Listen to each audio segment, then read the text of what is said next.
বাড়িতেই তৈরি করে ফেলো ঝটপট এই বিস্কুট, তাও আবার মাত্র 10 মিনিটে। সময় একেবারেই লাগবে না।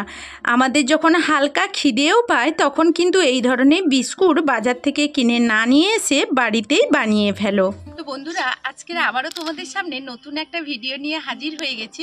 তো আজকের আমি তোমাদের সামনে নিয়ে চলে এসেছি দারুণ একটা বিস্কুটের রেসিপি, যেটা তোমরা চায়ের সঙ্গে কিংবা এমনি টিফিনেও তোমরা খুব সহজে অল্প সময়ের মধ্যে মাত্র হাতে 10 মিনিট থাকলে এই বিস্কুটটা কিন্তু তৈরি করে ফেলতে পারবে, কোনো রকম ঝামেলা ছাড়াই আর বাড়িতে থাকা সামান্য উপকরণ দিয়ে। তো চলো এখন ভিডিওটা শুরু করি, আর পুরো ভিডিওর সঙ্গে থাকো। আশা করব আজকের ভিডিওটা তোমাদের কাছে ভালো লাগবে। তো প্রথমেই আমি বিস্কুট তৈরির জন্য আমি কিন্তু এখানে একটা পাত্র মাপ করে সবগুলো উপকরণ নেব। তার জন্যই আমি কিন্তু একটা বাটি মাপ করে আজকে চিনিটা নিয়ে নেব। চিনিটা কিন্তু প্রথমেই আমি শিলনোড়াইতে পেস্ট করে নেব। তো আমি এখানে 1 বাটি পরিমাণ চিনি নিয়ে নেব।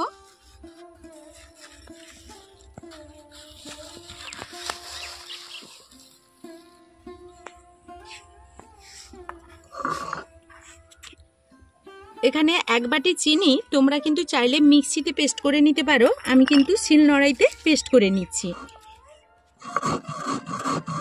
তো আমি এখানে চিনি গুঁড়োর সঙ্গে কিন্তু 2টো এলাচ এখানে নিয়ে নিচ্ছি। এলাচটা দিলে বিস্কুটের যে ফ্লেভারটা খুব ভালো আসবে, তার জন্য।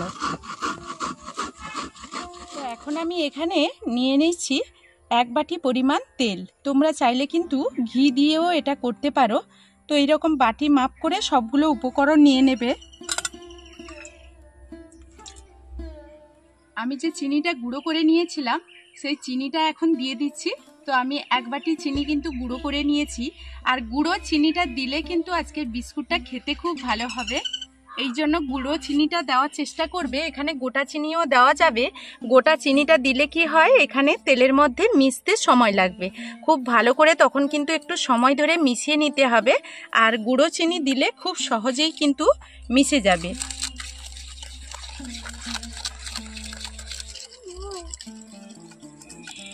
চিনি আর তেলটাকে খুব ভালোভাবেই কিন্তু মিশিয়ে নিয়েছি। তো এখন আমি এই চিনি আর তেলের মধ্যে এখন দিয়ে দেব ময়দা। তো ময়দাটাও আমি বাটি মাপ করে দিয়ে দেব।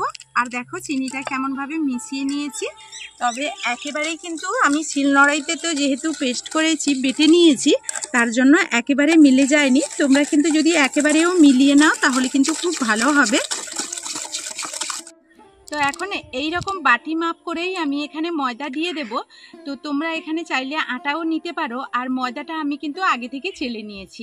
তোমরা এখানে চালিয়ে ময়দাটা দেবে, তাহলে কি হবে না, ময়দার মধ্যে কোনো রকম দানা থাকবে না, তবে কিন্তু বিস্কুটটা ভালো হবে। এখানে আমি 2 বাটি ময়দা দিয়ে দেব।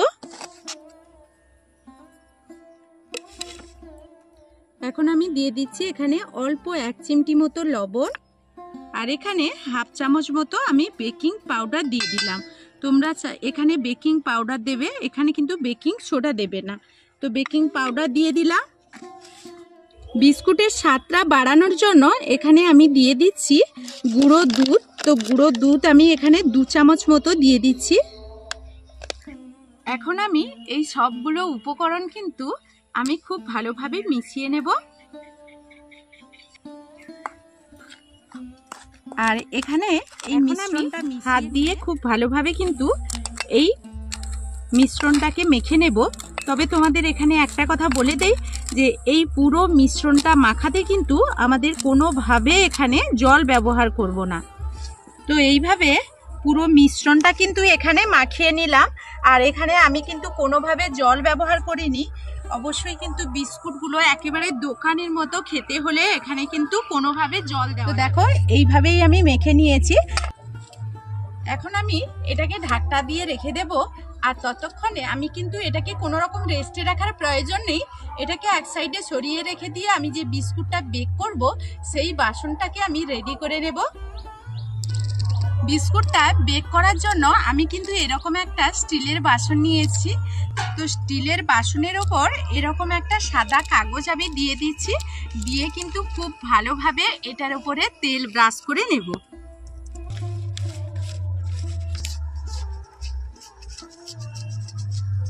এখন এটা রেডি হয়ে গেছে।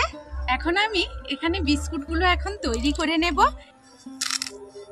তো এইরকম আমি একটা করে ডো এখান থেকে নিয়ে নেব।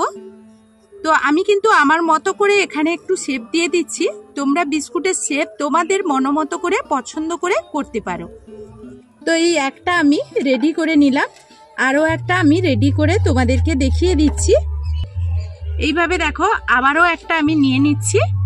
এইরকম হাতের মধ্যে একটু হালকা করে প্রথমে গোল শেপ দিয়ে দেব, তারপর এরকম লম্বা করে শেপ দিয়ে দেব, তারপর এইরকম চ্যাপটা করে নেব।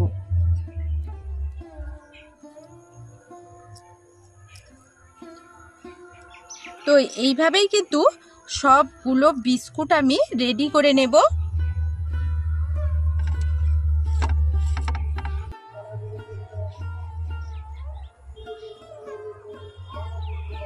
একটু এখানে ফাঁকা ফাঁকা করে রাখতে হবে, কারণ এইগুলো আরো ফুলে ডাবল হয়ে যাবে, দেখতেই পাবে তোমরা। তার জন্য একটু ফাঁকা ফাঁকা করে রাখার চেষ্টা করবে। তো এইভাবেই কিন্তু সবগুলো বিস্কিট রেডি করে নিয়েছি। এখন একটু আমি একটা কাঠি দিয়ে, এরকম একটা কাঠি নিয়ে নিয়েছি, তো কাঠি দিয়ে একটু শেপ দিয়ে দেব।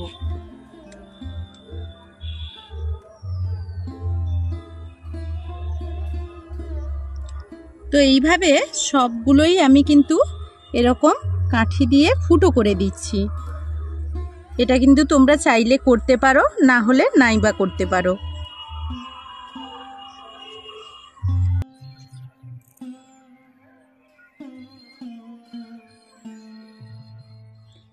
এখন আমি বিস্কুটটা ব্রেক করার জন্য আগে থেকেই আমি কিন্তু একটা কড়াই বসিয়ে দিয়েছি। তার মধ্যে কিন্তু একটা সাদা কাগজ দিয়ে দিলাম, যাতে কড়াইটা না কোনো ক্ষতি হয়। আর এখন একটা স্ট্যান্ড দিয়ে তার উপরে বিস্কুটের এই প্লেটটা বসিয়ে দিলাম। এখন ঢাকনা দিয়ে আমি 10 মিনিটের জন্য এটা মিডিয়াম আঁচে বেক করে নিয়েছি। 10 মিনিট পর দেখো ফিরে এসেছি। তো পুরোটাই কিন্তু খুব সুন্দরভাবে বেক হয়েছে। এরপর আমি বিস্কুটগুলোকে একটা তোমাদেরকে দেখিয়ে দিচ্ছি। এখন আমি এই বিস্কুটগুলো একটা প্লেটের মধ্যে সার্ভ করে নেব। তো প্লেটের মধ্যে একটা একটা আমি নিয়ে নিচ্ছি। এইভাবে সবগুলো বিস্কুটই আমি বের করে নিচ্ছি। তো মাত্র কয়েকটা উপকরণ দিয়ে বাড়িতে কিন্তু খুব সহজে, হাতে যদি 10 মিনিট থাকে, এই রকম একটা সুন্দর বিস্কুট যে কোনো সময় তোমরা বানিয়ে নিতে পারবে। তো আজকের মতো ভিডিওটা আমার এই পর্যন্ত। ফিরে আসবো নতুন কোনো ভিডিও নিয়ে। ততক্ষণ সবাই সবার পরিবারকে নিয়ে ভালো থাকবে, সুস্থ থাকবে। তো এখনকার মতো এই ভিডিও থেকে বিদায় নিচ্ছি। টাটা।